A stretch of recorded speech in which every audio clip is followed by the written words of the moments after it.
Let's just start our own diners, and serve our own people that way instead of saying, I want to be. First of all, I don't trust your food. So now that you've let me actually dine here, I don't even trust the fact that I'm going to have a quality meal or that you didn't do something to it. So I just say boycott forever. And boycott. Sean. I absolutely agree with that.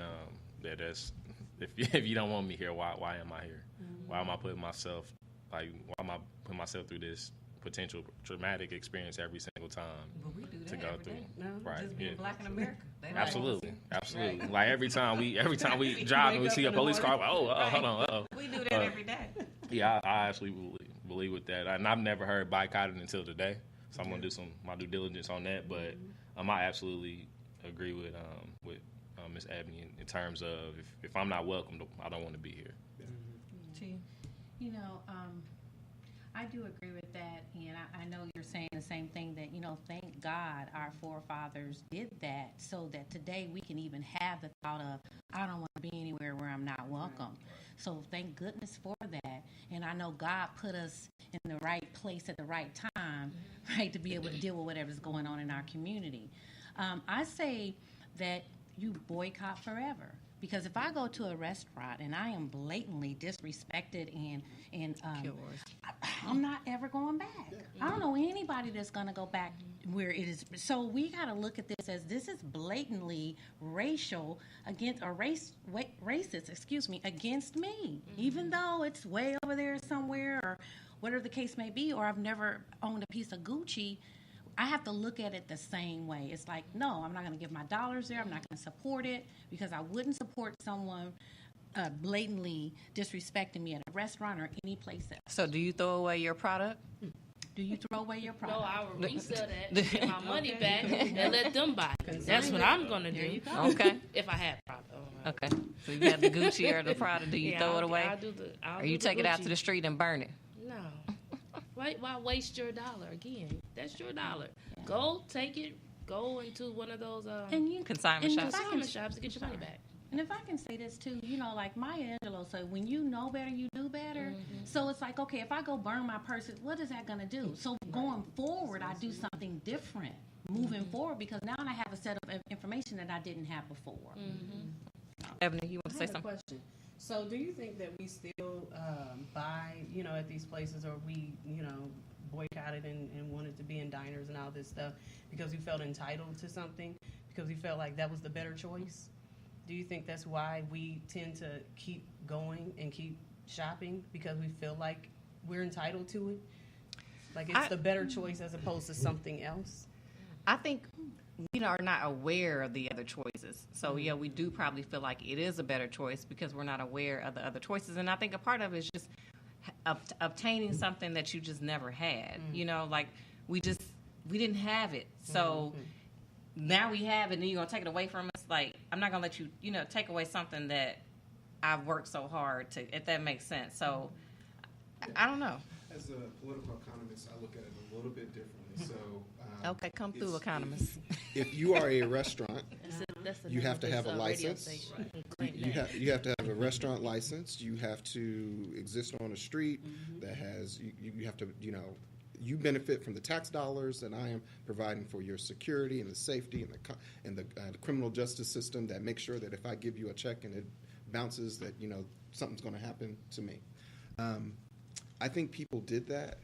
They sat at the counters because they were citizens and that business should not have the right to ignore them.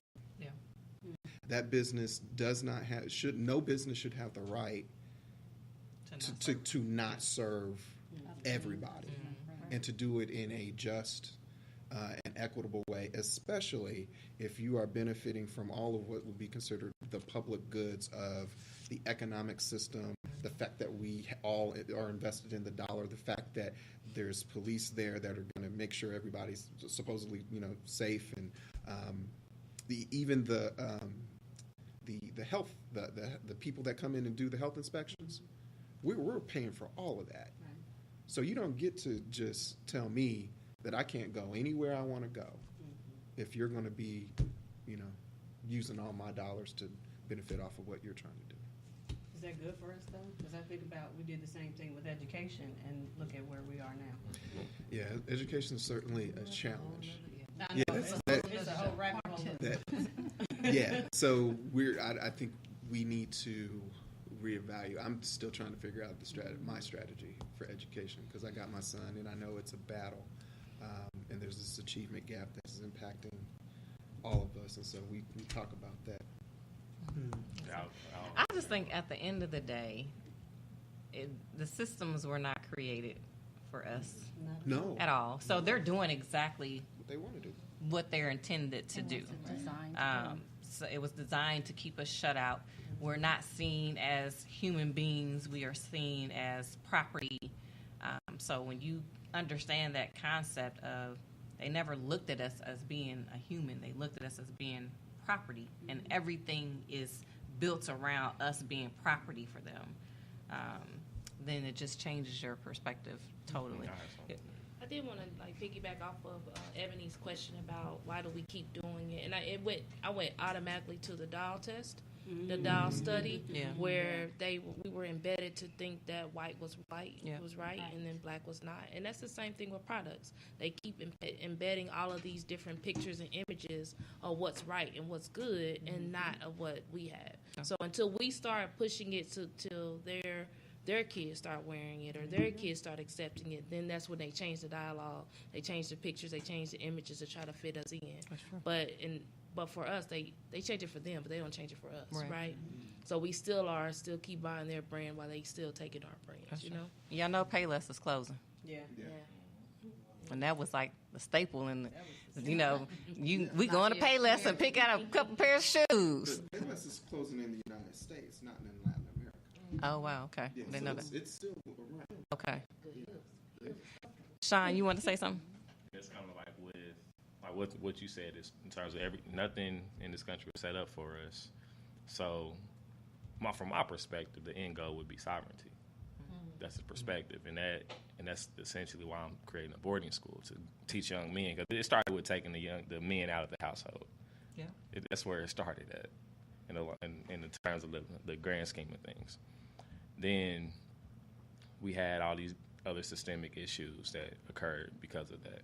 So with knowing that nothing was set up from us, why haven't we as a collective got on one accord and say, we should know better, why not do better, like you said?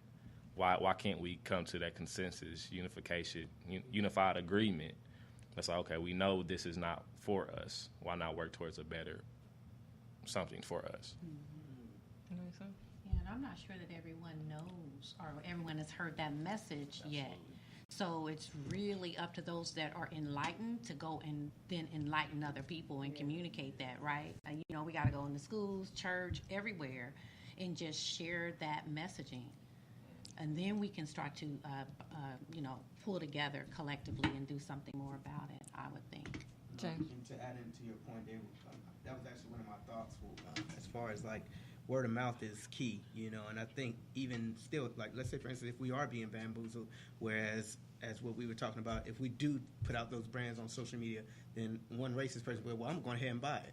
Well, if we learned how to actually talk to amongst one another, talk to our own black people, or either had some place where black people could talk to black people, and then we can make an action plan, instead of putting it out there where others can see, and then they come against our action plan. That would be an easier way for us to be able to say, okay, that's how we can really make an impact. So if you want to do this in 3 months, talk to one another and then say, okay, talk to your other sister, talk to your other brother. Let's come up with a plan together. And then when do we start? Because someone could say, okay, let's do this in 3 months. And then another month could be passed. So we need to know exactly what date are we starting so we can see how much of an impact are we actually making. Sure, organizing. So this has been a really good conversation and dialogue. We like to hear at Let's Go There with Sassy C and Tia. As we wrap up, we allow our guests to share their final thoughts with their views, what they want to leave with the audience around the topic that we've been discussing. So as we wrap up, Ms. Patrice, what would you like to leave with our listeners about Our Money Matters, Respect the Black Dollar? I definitely got to go back to power. Respect the black dollar, but respect your own power. And you have to make a difference starting with yourself and your children. Miss Ebony. Actually, I want to go back to what Patrice has been saying the whole show, education, and what you just said. Go back into the schools. I've been saying this for a long time that if you want some change, especially within our young people because they're impressionable, and the Zennials and Millennials. What is Zennial? What age Generation is it? Z is like around 8 to 22 right now. Oh, okay. Yeah, they're the numbers are different, but it could be from late 90s to early 2000. I'm sorry, early 90s to early 2000s. Okay. But they're the ones that are consuming, that are purchasing Fortnite. They're the ones that put Fortnite on the map. So educate. If we told them how much power they had, and even if I'm not gonna say we're a loss because unfortunately we have podcasts like your show. We have the Gray Area. We have so many different shows that actually give the information and educate, but it's like preaching to the choir sometimes. It's not the parents that of the students that I teach that work a 9 to 5 or work a 10 to 2 or third shift or whatever, or the ones that just really aren't interested in that. So why not just go ahead and let's focus on this next generation, these next 2 generations, and start there, and start empowering them and helping them to understand and pushing for economics, pushing for civics. Actually, they're trying to make it, I think, a pass for civics to be mandatory to graduate from high school.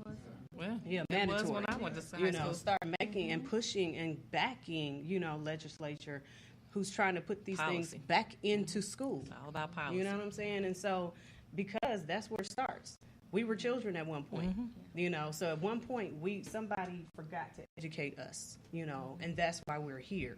So going back to those schools, so Marshawn going back to school, going back in these schools and empowering and them seeing a black man in a suit and him having this knowledge, hearing him speak these, as they call it, big words, and even if they don't understand it, the fact that he's saying it, So, right, you know what I'm saying? And going back into the schools and just keep dropping these jewels and seeds and teaching these children and getting behind policy. Sean, your final thoughts for our listeners about Yes. Our Money Matters. Respect the Black dollar. I have a quote that ties into education. If our education as black people is not teaching us how to solve our own problems, then we are being miseducated. It's from Dr. Samari Kimura. He's a homeschool teacher.